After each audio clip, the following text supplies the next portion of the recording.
Let's bring in the Shadow Communications Minister, Melissa McIntosh. Melissa, welcome. Thanks very much, Patricia. The eSafety Commissioner has slammed these tech companies, Apple and Google, over their responses to transparency requests on how they're tracking and stopping child sexual abuse material on their services.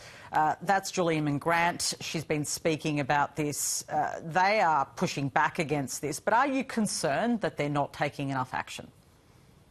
Thanks. I think I've said to you before, the number one priority of a government and opposition and anyone in a position of power in politics should be about protecting our children. Hearing this just makes me feel sick on the inside. It's not something that you can ignore. I haven't read the full report. We didn't get a heads up it's coming, but I've been trying to go through it today. But on the surface of things, something more needs to be done. It's one thing for the eSafety Commissioner to say there are issues that are not being addressed online.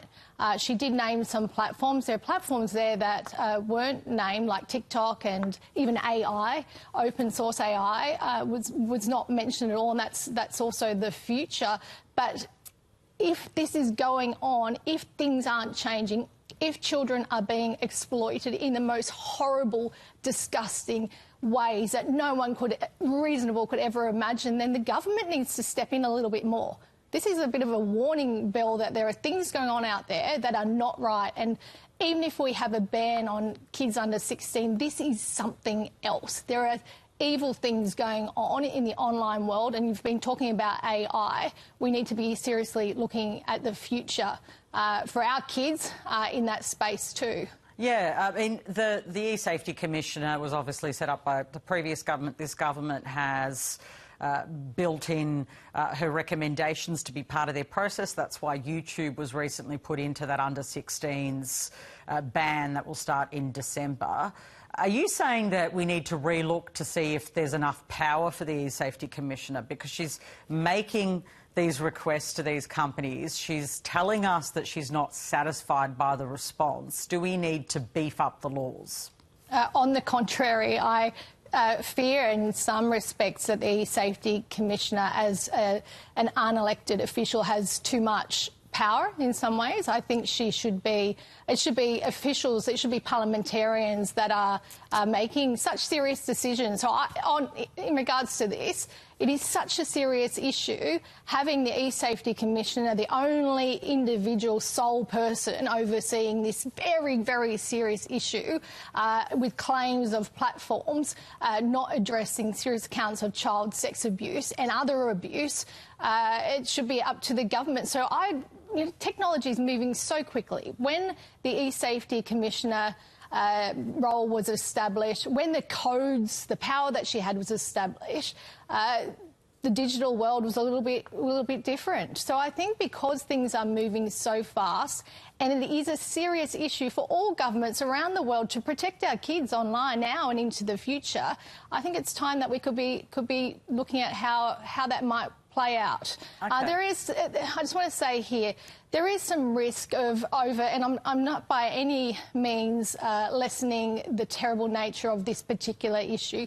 There is some arguments that in protecting our kids and having that power, it does sometimes sort of bleed across into the adult world, where adults have choice in what they do online, not this sort of evil stuff, but in what they might view, in what they might want to participate in. And we don't want to overstep, because if you overstep, it upsets people. It upsets Australians to think they're being over-policed online. We need to keep the focus very, very much on the safety and the protection of our children. And the stories out today around all this going on in the online world, on digital platforms, of things not being policed properly within organisations, it's concerning. It's concerning for every parent out there. It's concerning for politicians. I'd like to see the government's response and the Prime Minister's response on these these findings by the eSafety Commissioner. I would like to make one more point on this. I'd like her to work closely with the Australian Centre for Child Exploitation that was set up under the coalition government. The former opposition leader, Peter Dutton, was very passionate about this. Some of the findings that I'm seeing in the report refer to a similar US organisation. But what's the state of play here in Australia?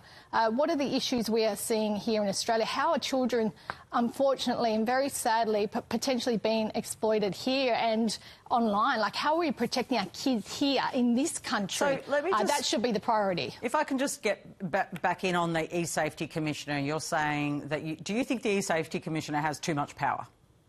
There's a code that she has that she can now implement where for Australians, adults as well, to go online to get full access to the internet, you're going to have to log in. And I think a lot of Australians wouldn't realise that that is her power to enable that to happen. You'd like to see that to be going through all the processes of government. I think as an individual, and not her personally, but her role as an individual, that one person who is not an elected parliamentarian with digital technology moving so fast, but the Parliament... that she does potentially have too much power over the perimeters that she has as E-Safety Commissioner. Enables this, right? So the Parliament, the elected people like you and obviously the government who have the power, actually construct the laws, and then she's meant to administer it. Isn't that the system working well, or do you think she's overreaching, or the laws have overreached? Well, I think there's times that we can go and relook at the laws that were put in place at a certain point in time and the unintended consequences of some laws as technology develops further.